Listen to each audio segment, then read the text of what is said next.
안녕하세요. 서울 SJ 행정사 사무소입니다. 보훈 대상자로서 공무상 재해에 대한 보상을 받기 위해서는 요건을 충족해야 됩니다. 보훈 보상 요건 해당 여부는 국가보훈 신청 후 보훈 심사에서 결정됩니다.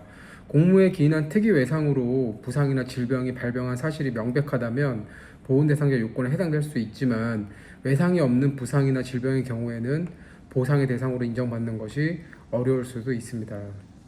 상해 질환 중에 자가 면역 질환의 경우는 공무 수행과의 연관성을 입증하는 것이 쉽지 않습니다.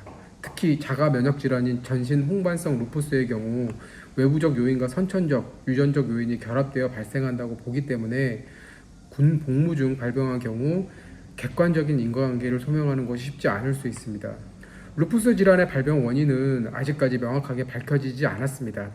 하지만 다양한 사례에서 뜨거운 여름에 휴식 없이 훈련을 한 경우 발병하거나 장시간 햇빛의 노출로 인해서 증세가 악화되었다는 선례들이 존재합니다. 루푸스의 경우 선천적 요인과 환경적 요인이 모두 발병에 영향을 미칠 수 있지만, 발병 위험 요인이 군 공무수행과 연관성으로 있다는 것을 입증할 수 있다면 국가보훈 대상자로 인정받을 가능성이 높습니다. 자가 면역 질환이라고 하더라도 적절한 치료 시기를 놓치게 된 경위에 국가의 과실이 개입된 경우 공무상 질병으로 인정받을 수 있도록 의학적 및 법률적인 입증 자료들을 준비해서 신청을 하시는 것이 좋습니다. 자가 면역 질환을 원인으로 국가보훈 신청을 망설이고 계신다면 서울 SJ 행정사 사무소에 연락 주시면 감사드리겠습니다. 신체 검사에 대해서 알아보겠습니다. 국가유공자 및 보훈보상 대상자 등록을 결정짓는 상위 등급 판정 신체 검사는 요건 심사 이후에 진행되며, 요건 심사에서 요건에 대한 처분을 받게 되면 그 다음 단계의 상위 등급 신체 검사를 받아야 합니다. 상위 등급 신체 검사에서 최소 7급 이상을 인정받아야만 국가유공자로 등록될 수 있습니다. 요건심사에서 요건에 해당 판정을 받으면 다음 보험심사가 바로 상위 등급 신체 검사인 것입니다. 요건심사도 까다롭지만 상위 등급 신체 검사에서 등급 기준 미달 판정을 받는 분들도 상당히 많습니다.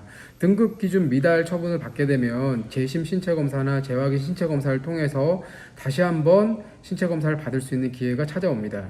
신체 검사 종류가 여러 가지라서 혼동하는 분들이 많아서 오늘은 신체 검사 종류에 대해서 알아보도록 하겠습니다.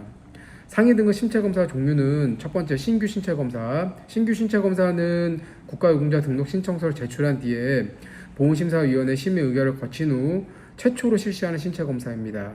두 번째 재심 신체 검사. 재심 신체 검사는 신규 신체 검사의 결과에 대해서 이의가 있는 경우에 60일 이내에 관할 보훈지청에 신청을 해서 받을 수 있습니다.